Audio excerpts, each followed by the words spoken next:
porque me pidió actualización, pero bueno, en todo caso,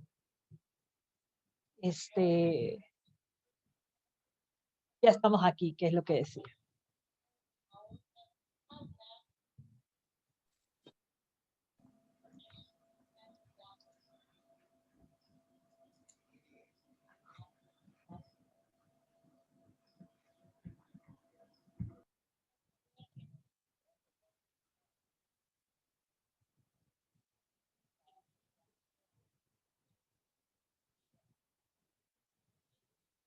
Bien, vamos a iniciar. Habíamos terminado de ver lo que era los reclamos y recursos, ¿no? Y habíamos quedado en, aquí está,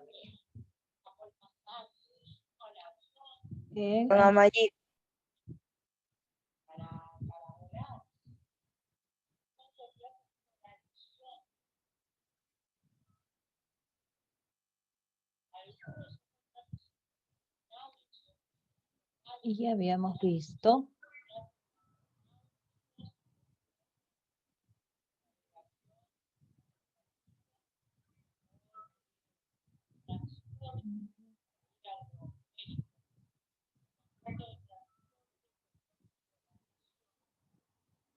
vamos a ver procedimiento de ejecución coactiva, ¿no?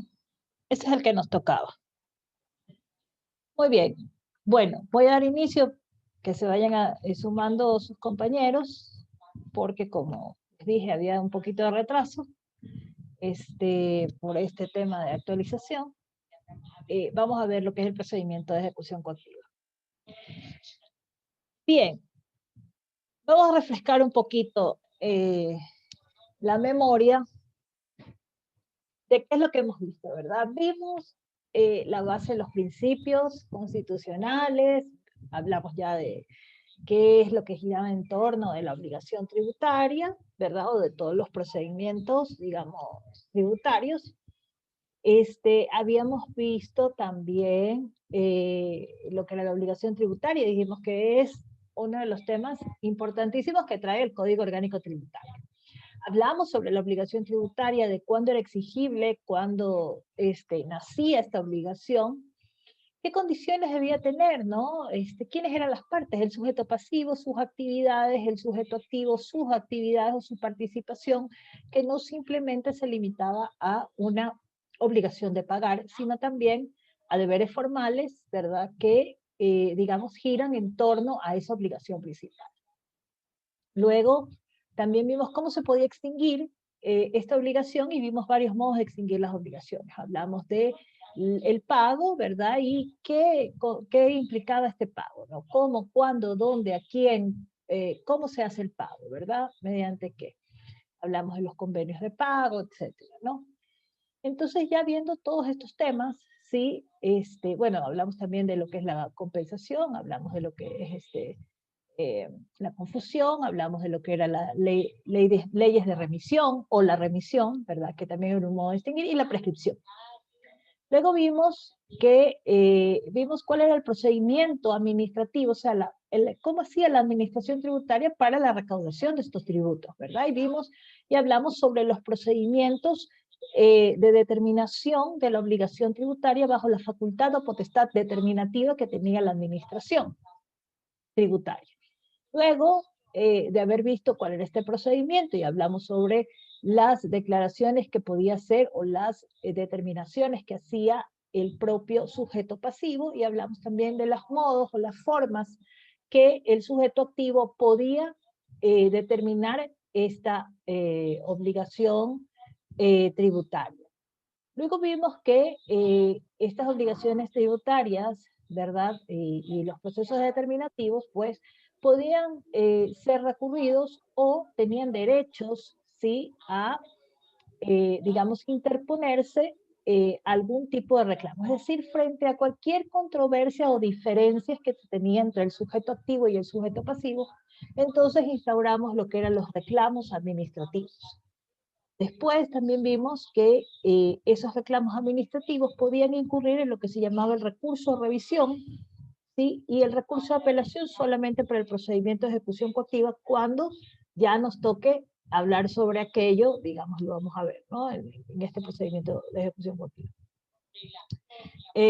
Hablamos también sobre la consulta tributaria, ¿no? Como un elemento, como una herramienta que aportaba, ¿verdad?, seguridad jurídica a los contribuyentes, ¿no? Al sujeto pasivo. Es decir, que no tiene la obligación de saberlo todo, pero sí puede utilizar un mecanismo como la consulta para acercarse a la administración, en donde podía decir, bueno, no sé cómo aplicar esta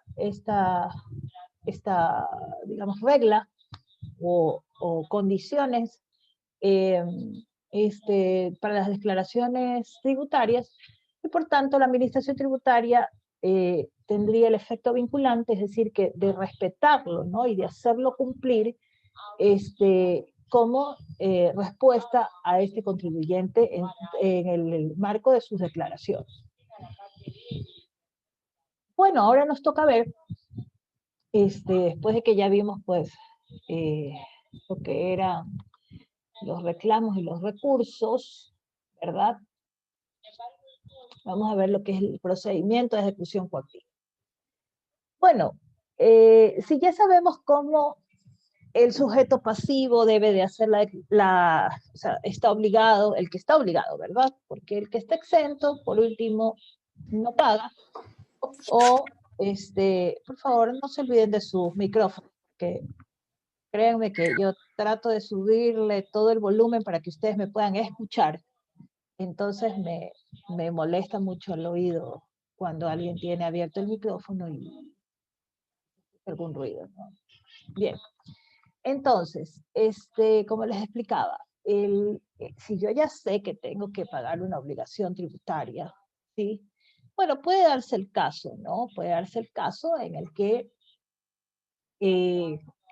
tenemos, pues, personas que no deben de pagar, ¿sí? Están fuera de, no es aplicable o no existe una normativa, ¿verdad? Para el pago de una obligación tributaria, pues bueno, son situaciones que ya las hemos venido, digamos, observando, y hemos visto que el código las ha venido mencionando en las distintas instituciones que hemos podido revisar hasta acá. Entonces, en ese sentido, el procedimiento de ejecución coactiva, ¿sí? Es un mecanismo para poder hacer efectivo el pago de la obligación tributaria, ¿sí? O de los tributos, o de de todos sus componentes, porque vimos que la obligación tributaria, al no ser pagada en el tiempo en el que nace o es exigible, pues esta generaba intereses, recargos o multas, ¿verdad? Entonces, definitivamente, pues, a través de este procedimiento de ejecución coactiva, pues, se podrá recuperar o podrá perseguirse el pago de eh, toda la obligación tributaria, ¿verdad? O de todo el tributo o de todo lo que comprende este tributo. Bien, y obviamente que se le adeuda al Estado, ¿no? Y la ley le permite o le da esta jurisdicción, ¿sí? Llegando inclusive pues a que sea, digamos, utilizado la fuerza, ¿no? Yo les explicaba que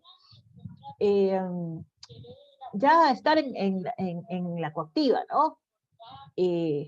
Se vuelve realmente una situación bastante compleja, ¿no? Compleja. ¿Por qué? Porque en el momento en el que nosotros estamos frente a lo que es el auto de pago y demás, ¿no? Nos volvemos pues un poco, digamos, complicados, porque si al llamado de la administración no, no se nos, o sea, no se nos da respuesta como administración, pues entonces eso tiene una consecuencia, y ese es el uso de la fuerza. Este procedimiento tiene una característica especial, que son, digamos, potestades especiales que la ley le otorga a la administración tributaria, sí, a través de este procedimiento de ejecución coactiva. Es decir, que este juez de coactiva puede iniciar el poner medidas precautelatorias, como es la potestad de un juez, ¿no? Que la tiene un juez, ¿no? Entonces, en ese sentido, pues, es a donde vamos con el llamado a la fuerza. Eh, Esta potestad coactiva se las da a las administraciones centrales, a las administraciones seccionales o a las administraciones de excepción. Y sabemos precisamente que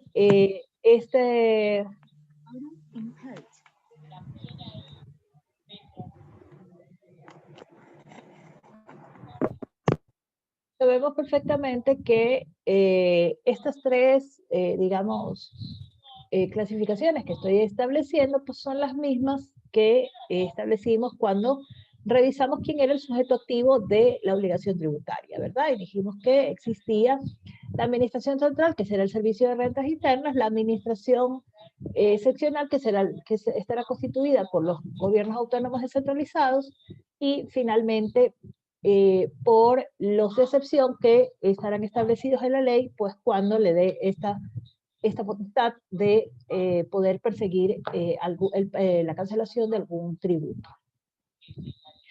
Se fundamenta en el denominado título de crédito, que estará emitido legalmente por parte de la administración tributaria, ¿no? En las liquidaciones estarán inmersas lo que se denomina una orden de cobro, ¿no? Es decir, que yo le digo al contribuyente, o sea, págueme, ¿sí? Yo a administración tributaria le digo, págueme. Ya tiene que pagar.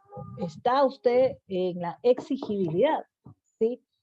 Y como no lo ha hecho durante un tiempo, pues entonces yo le inicio este procedimiento para poder recaudarlo. Bien, las determinaciones tendrán pues, serán de carácter ejecutoriadas o en firme, ¿no? Es decir, cuando ya se ha cumplido todos los pasos anteriores que vimos, ¿verdad? Es decir, el derecho a recurrir, es decir, a interponer un reclamo o un recurso, ¿no? E inclusive ir a la vía judicial, porque les dije, les he venido explicando que no necesita agotar la vía administrativa para poder implementar o poder, digamos, acceder lo que es la vía judicial, es decir, interponer una acción judicial. Y sabemos que esto tiene un efecto suspensivo, ¿sí? Es decir, que en el momento en el que se interponga un reclamo administrativo o un recurso, ¿sí? Será suspendido el procedimiento de ejecución coactiva. Es decir, que se tendrá que quedar ahí hasta que se vea resuelto este otro, digamos, esta otra institución o recurso que se haya utilizado para poder resolver el pago de, sobre todo si hay alguna excepción, ¿no? Que debe de ser revisada. Si no la hay, pues entonces sí, claramente será un desgaste innecesario y, bueno, la administración ratificará su posición, ¿no? Pero también podrá ir a control de legalidad, como le llamamos, que es el ejercicio de las acciones ante el contencioso tributario. Luego, podemos ver que este procedimiento de ejecución coactiva nace o se ejerce de manera privativa por los funcionarios recaudadores de las administraciones tributarias, ¿no?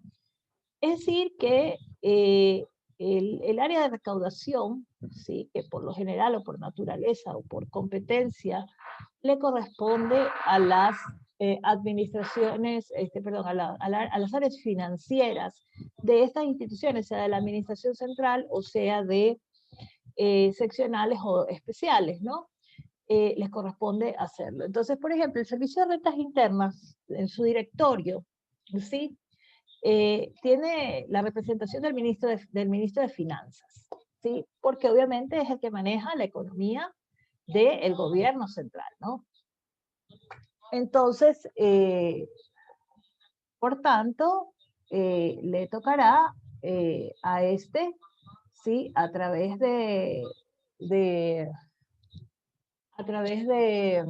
digamos, de esa representación, poder digamos, identificar el tema de la coactiva, ¿no?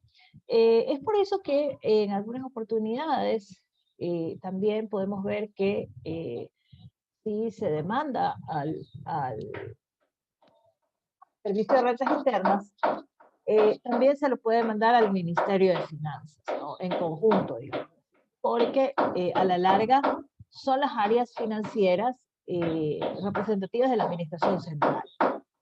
Bien, en el caso de los GAT, ¿verdad? Estarán pues, obviamente también tienen un área recaudatoria o gerencia financiera o dirección financiera, en donde ellos pues, como obviamente llevan la parte numérica, es decir, el registro, el asiento de lo que se debe o de lo que, digamos, el debe y el haber, contablemente hablando, entonces pues son quienes definitivamente pueden decir cuánto se debe, cuánto hay que liquidar en intereses, cómo se aplican las tasas de intereses, etcétera, ¿no?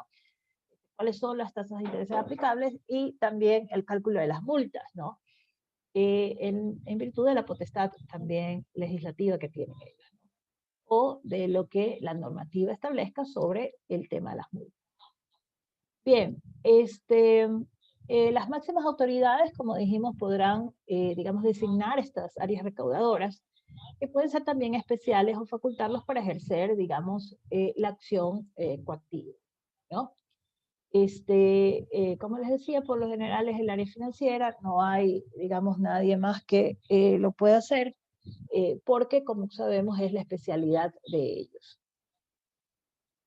Bien, ¿cuál es el trámite para poder, digamos, realizar este procedimiento de ejecución coactiva? Bueno, pues como les decía, primero yo tengo que tener un documento en donde se registre esa deuda, ¿sí? Sabemos perfectamente que el sujeto pasivo puede hacer su declaración, ¿no? Y que quizás ese formulario que ha llenado reconoce una obligación, ¿no? Pero no será suficiente, ¿sí? Entonces el legislador lo que ha dicho es, hay que hacer la emisión de un título de crédito. Es decir, que usted va a encontrar un documento en donde le dirán,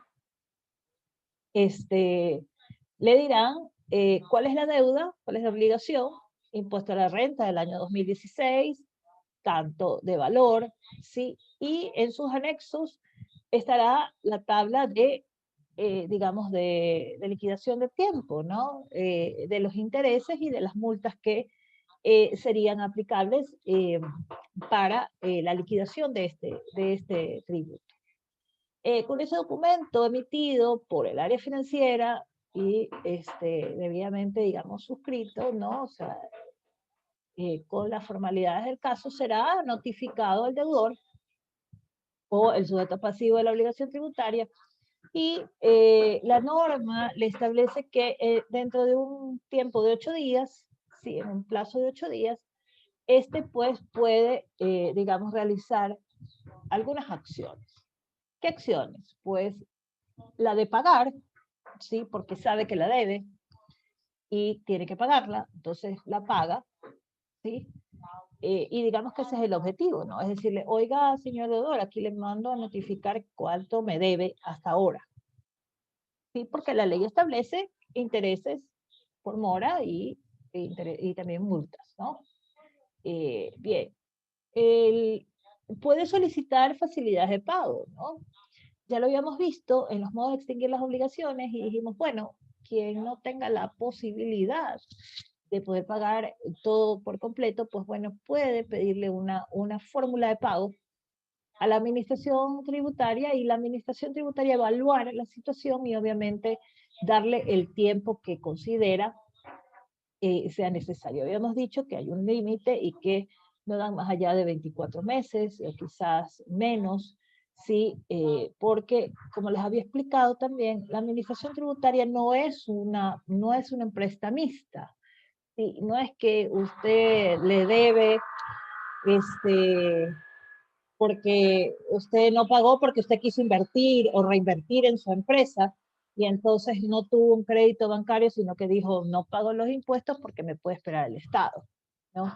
Y eso realmente no es así. El Estado no es un prestamista, el Estado, como sabemos, tiene una responsabilidad, tiene fines que cumplir, ¿verdad?, en relación a las obligaciones que tiene también de manera constitucional, ¿no? En donde tiene que hacer la obra pública, tiene que realizar, digamos, el cumplimiento de los derechos de todos los ciudadanos, ¿no?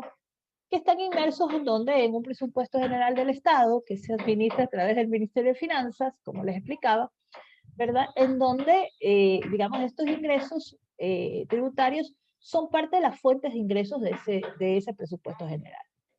Entonces, definitivamente estaría muy mal que los contribuyentes pensasen que el Estado pues, pueda esperar el tiempo que sea necesario y no cobrarles ni un centavo adicional. Además, también en algún momento les comenté, ¿no? Y les dije, bueno, el dinero tiene un costo en el tiempo, ¿sí? La moneda se devalúa y el otro día me mandaron un video en donde hablaba sobre la devaluación, ¿no? De la moneda, digamos, desde que se inició la moneda, ¿no?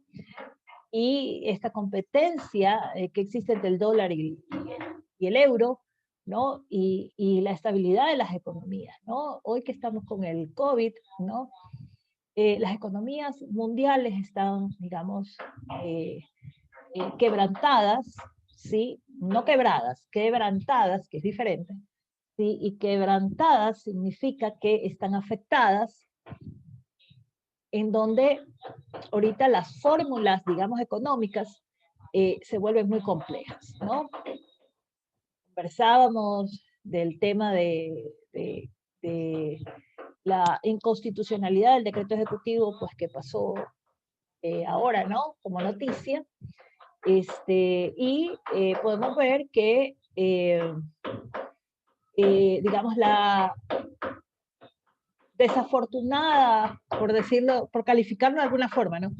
La desafortunada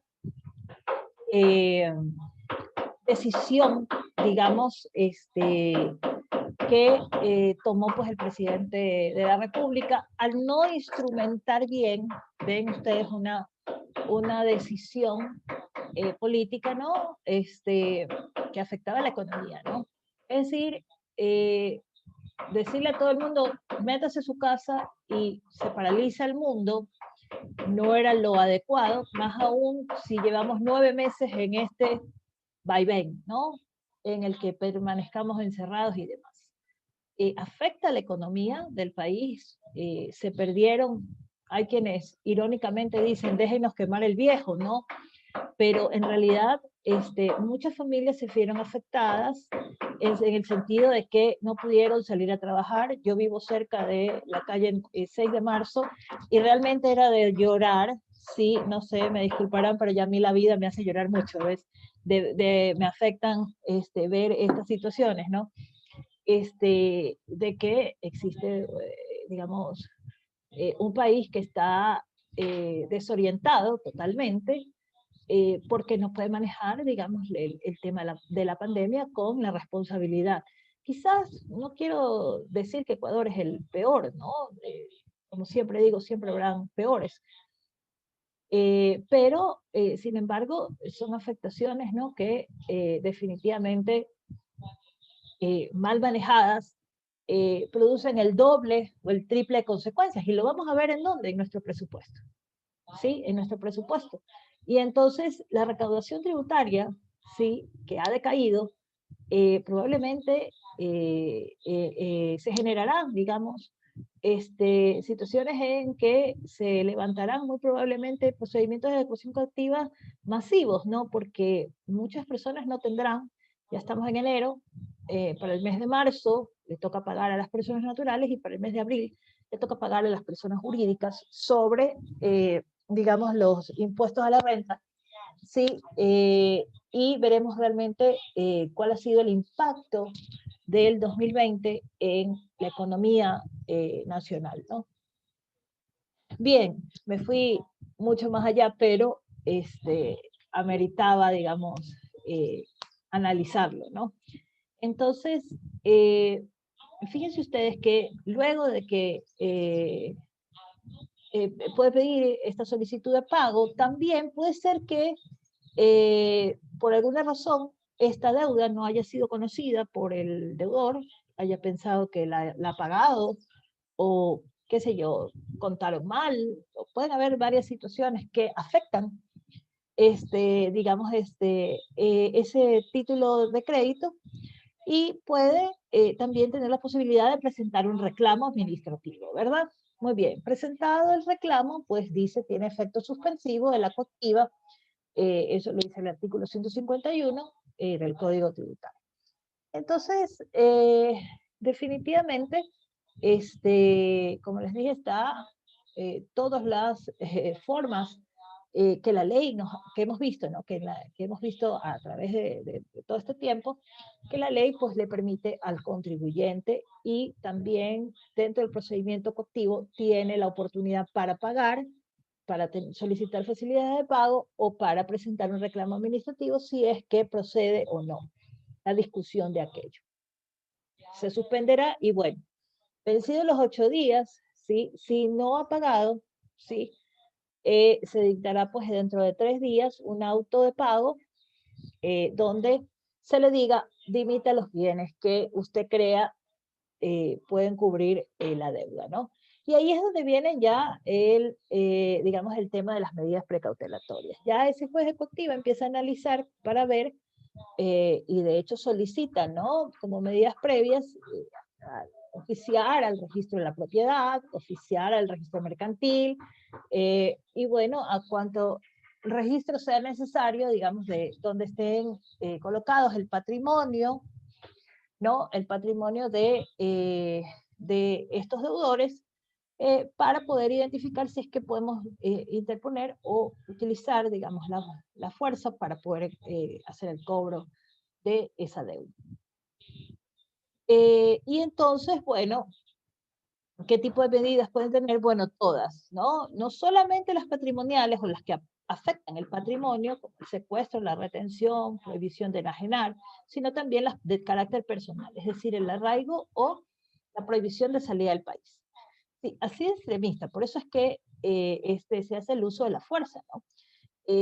Hay personas que, y creo que se los comenté también en alguna clase, que, digamos, quieren salir del país y resulta ser que aparece un policía y le dice, usted no puede salir del país.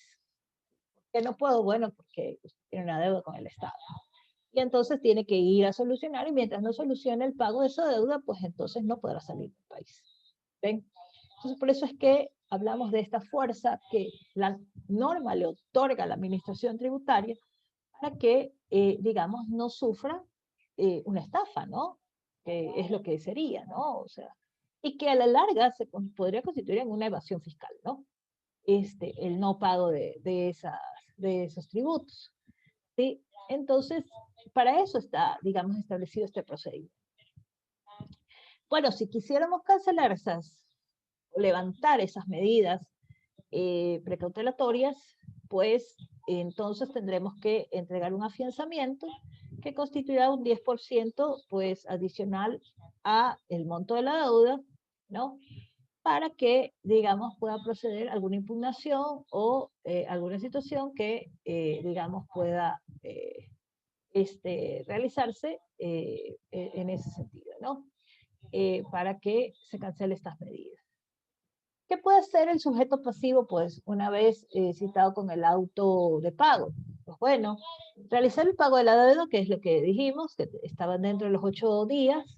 Dimitir bienes embargados, si es que pasados los 8 días no lo ha hecho, pues entonces le mandarán el auto de pago y le dirán, bueno, dimítame bienes, ¿no? Fíjense que le da varias oportunidades, no es que pone las medidas precautelatorias inmediatamente, ¿no? Sino que dice, aquí va su notificación número 1, su notificación número 2, y si ya usted a la tercera ya no contesta, pues le ponemos las medidas precautelatorias. Y bueno, como siempre digo, ahí estamos en una situación complicada, porque como les digo, si usted quiere viajar o si usted es un gerente, un representante que tiene, digamos, actividades comerciales en el exterior, pues esto le afectará en sus negocios, ¿no?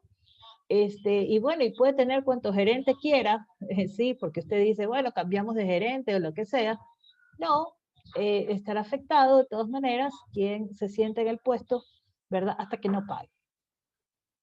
Bien. Se puede presentar una solicitud de compensación si es que tiene, digamos, tributos a favor que puedan ser compensados o de facilidades de pago.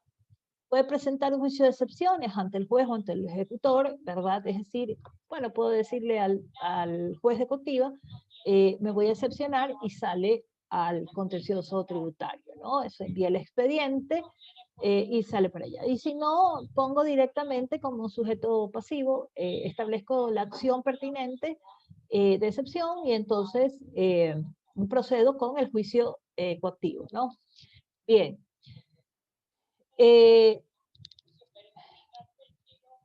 Este tiempo para poder presentar, digamos, este juicio de excepciones, me darán 20 días para poder, digamos, hacerlo. ¿Desde cuándo lo voy a contar? Contarlo siempre desde el acto de notificación, ¿no?